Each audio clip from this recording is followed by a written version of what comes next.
congratulations on this film, Up on the Glass. Thank you. Thanks so much. So do you do a lot of indie films yourself? I do a handful.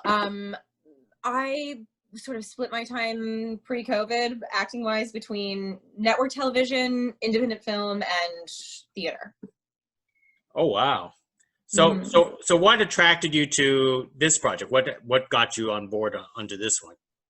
Well, I really loved the script. I really loved the story they're trying to tell about classism and anger and the lies we tell ourselves, and I just thought it had a really sort of even hand to it. It wasn't super nail on the head, which I really liked. Wow. So they brought you off to Michigan for the production. How was that experience? The shoot was wonderful.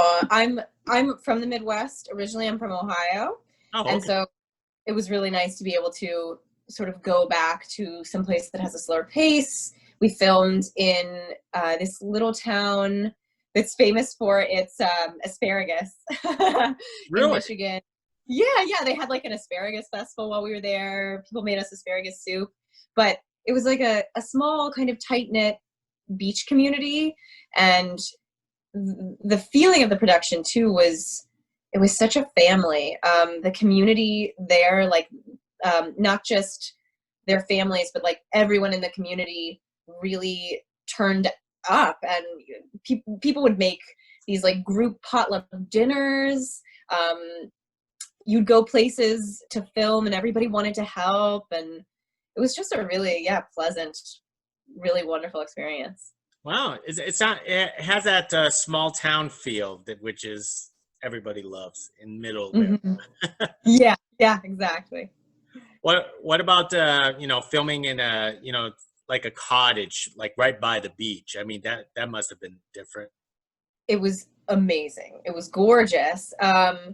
And the place where I was staying was really close to there. So like being able to wake up when you know you've got like an 11 a.m. call and wake up at 8 and go for a walk on like a private beach in Lake Michigan was wonderful. But the house that we filmed at, yeah, there's a dock going straight down to the beach. You got to spend like we would watch the sunrises and the sunsets sometimes, and just stunning, just really beautiful. So was this work or vacation for you? It was workation. It was definitely a little bit of both. Uh, the in the best way. I especially because um, Liz, my role isn't, it's not only my story, and so I got to have a lot of time where I wasn't filming, where I could, there was a really good sort of work play balance in this workcation.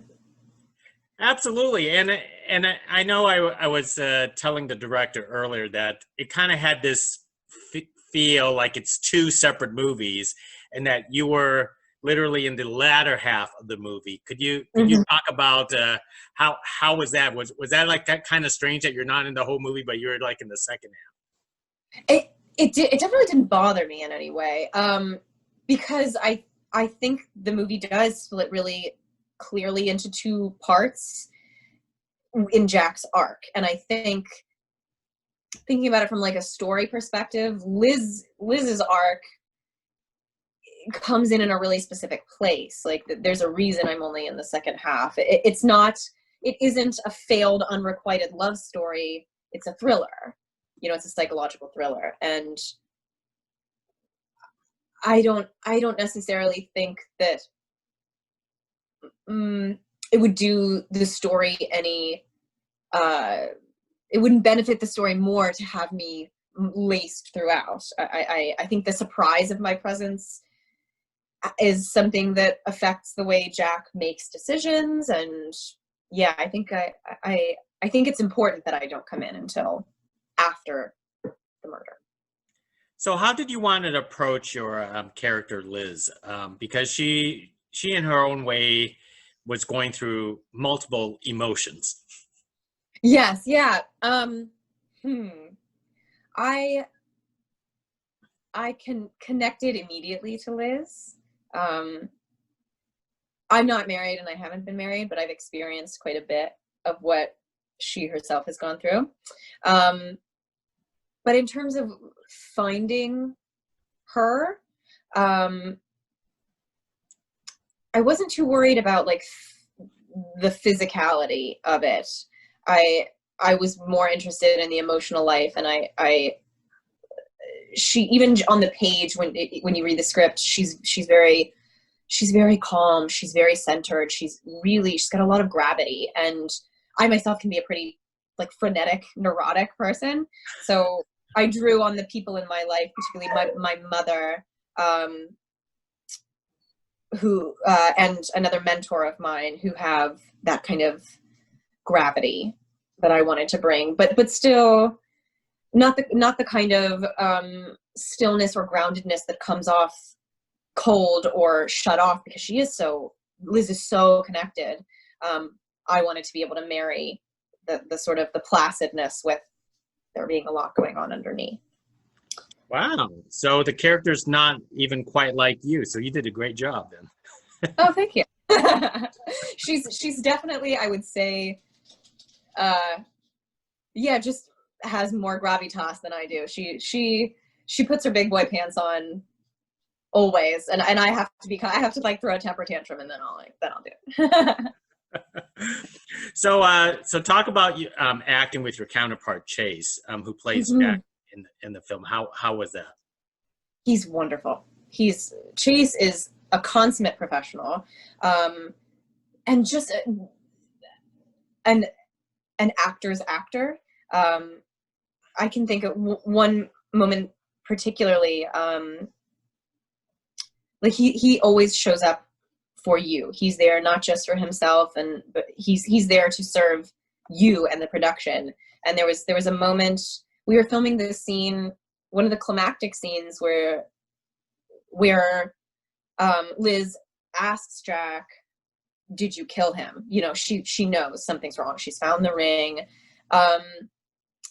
and I was just having trouble connecting. We were at the end of a long day. We was getting into a night shoot, and even though it's his scene as much as mine, if not more his scene, he stopped his process to like help me, to sit and breathe with me, and just talk to me, and he, hold me, because touch can communicate so much between people. But yeah, he was so there for you.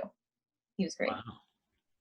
Now, in this film, technically, your character has a husband, but you never interacted with Hunter Cross. No. This entire film, was that a little bit different, or did you even get to meet Hunter at all? I met him on his last day was the day that I arrived, so the day before I filmed. So when I went to do my costume fitting, it was his last day. And it was a little strange because I'll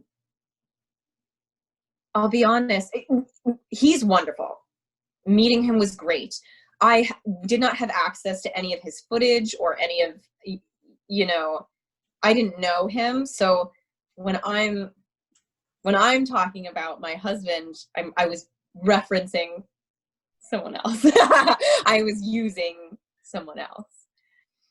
But that's just part of being an actor. Sometimes you never get to meet the person that you're talking about. Sometimes your most emotional scenes you're doing to like a light or an X on the wall, and you kind of just have to go with it. So for you, because you've done a few indies before, what is the lure of doing like indie projects like this compared to, budget television shows and so on? And how was Kevin's direction, in your opinion? Yes. The draw for me is that it's just a much more creative, much more collaborative process. The stories that are being told, the way they're being told, the sort of ingenuity with which they're being told, there's so much more that's possible when you don't have a studio or execs to sort of fight against, I think. I assume. And in terms of the collaborativeness of the process and Kevin's direction, it was so collaborative. There was, you can sometimes, especially with network TV, you know, there's so much, it's such a big production and there's so much money on the line and they're going so fast that it's really like they'll tell you what to do and you just have to execute it. Whereas with Kevin and with Nikki, there's so much back and forth, like, well, what about this? Well, what about this? Well, what if she does this? And like, to find the way in, it's so much more rewarding, really. Wow. Now, for your television career, you've been on shows that have sort of like a huge fan following for Yeah. themselves. And the greatest thing is that you somehow picked shows that are drastically different from one another. Seemingly. I mean, like one of the shows that I've seen you on was like The Last Ship. What was that experience like? Because obviously you weren't on the ship, you know, playing XO Cobb Right. throughout the entire process. Yeah, I've been really lucky to have been able to do lots of different kinds of things. And I hope I continue to be that lucky, because that's what I love about what I get to do is the variety.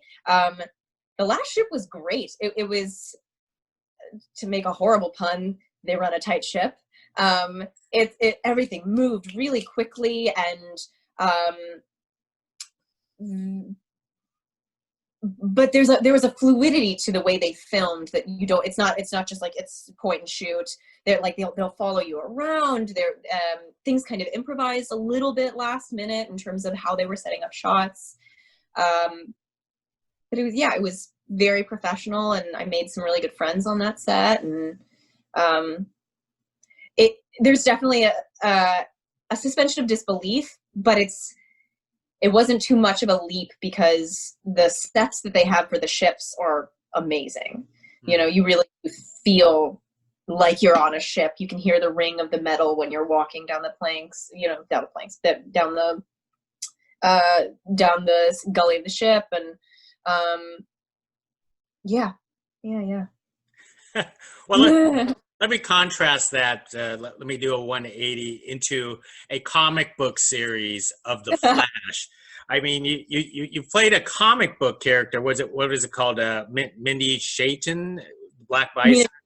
Mm-hmm. Could you talk about being on that show? I mean, how does it feel playing a comic book character that, you know, there's like this certain fandom that are like watching your every move on television? Right. I mean, I would lie if I didn't admit that I had some sleepless nights, feeling like pressure, especially playing a Lakota Sioux woman, to like make sure that that I had done my research and that I was like representing as best as I possibly could. But I think I got a little lucky in that Black Bison is a comic book character, but Black Bison was male in the comic books and was very different. His backstory was very different. So I kind of got lucky in that I got to create my own character. There wasn't really a template for Mina. but the set itself was amazing. That, I guess, if we're talking about the suspension of disbelief, whereas on a show like The Last Ship, it's so easy to imagine yourself in the circumstances because you're literally on what feels like, sounds like, smells like a ship. But one of the episodes of The Flash I did, there's a giant reanimated T-Rex skeleton, and you're literally just looking at like a green tennis ball that some sweet AD is like, manipulating like this so that you have an eye line, and you have to really imagine. But that's also so fun too. So apparently big set with like The Last Ship, imaginary set with The Flash, or do you like the regular type of dramas like Scandal, like where you play Jennifer Fields? Was that more down to earth in its own case? Mm, yeah, more down to earth, more simpler. I would say simpler. But even Scandal, because spoiler for anybody who hasn't watched, I die twice. And it was simpler in that I'm playing like a very sort of grounded human in a world that, like, I'm not in politics, but a world that I think I'm a little more familiar with than, say, a military world or the fantastical world of superheroes. But I got to, when I played dead, like, I got to work with explosives, getting shot. I got to do respirator underwater, like, stunt training for my body to roll around in the car. We went down to Long Beach and did all this training in this giant immersion tank where we filmed all the stuff that was underwater. And that it didn't end up being as sort of straightforward an experience as it might have been, because I got to do those things. Wow. Is there anything you can't do so far? Oh God, I definitely can't do all of my own stunts. Although I'd like to. But being on shows like The Flash and getting to witness firsthand the kind of pummeling that actual stunt men and women get, I don't know if I'm going to pursue those skills super hard. No, I'm. There's plenty of things I can't do, but I haven't met any skill that I wouldn't want to acquire. So any opportunity I get to learn on the job, I'll take. So what do you prefer to do? Television shows or like films? I I honestly prefer to do it all. To me, if I could only do indie film, if I could only do theater, if I could only do television, it wouldn't be the career that I want. I love the variety. I love getting to do all of those things because you use different parts of yourself and different skills. As I've talked sort of ad nauseum about, I've gotten to learn a lot of things, a lot of new skills while on set. Yeah, I wouldn't want to have to choose. I think if I was ever in a position where I could only do one, I don't think I would love it as much as I do. Absolutely. Well, let me wrap it up with one more question with you. I know it's a silly question, but we always ask it, especially in times like what we're going through this pandemic. But how are you staying creative during this pandemic times before your next project? Well, mostly what I'm doing is like, so I'm involved in the LA theater community. I'm a company member of Antias Theater Company, and most of my, not most, but a lot of my really good friends are theater actors in LA. And so we'll get together and organize play readings, or I'll do Zoom readings of that they're organizing. And I really love the classics. A dear friend of mine, Will Bradley, and I are organizing a production of As You Like It, hopefully to be performed when live theater is possible again. That's creatively, that's mostly where my attention has been.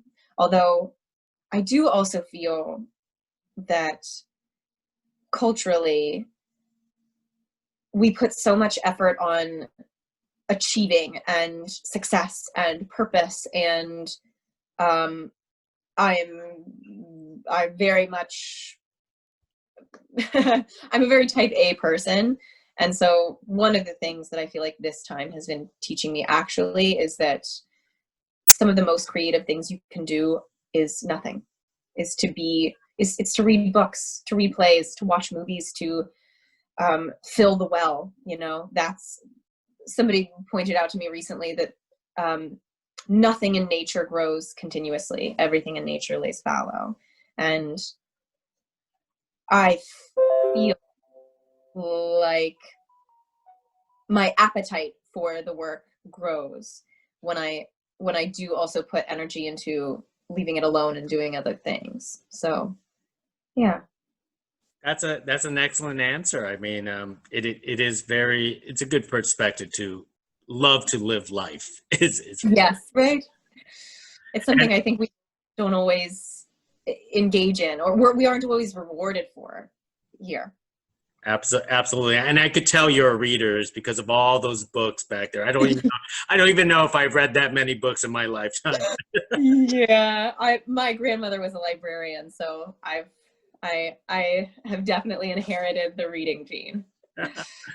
Excellent. Hey, thank you very much, Chelsea, for speaking with me. Hopefully we get to do this again. My pleasure. Yeah, hopefully we do. All Hey, thank you. Bye now. right, take care. Bye.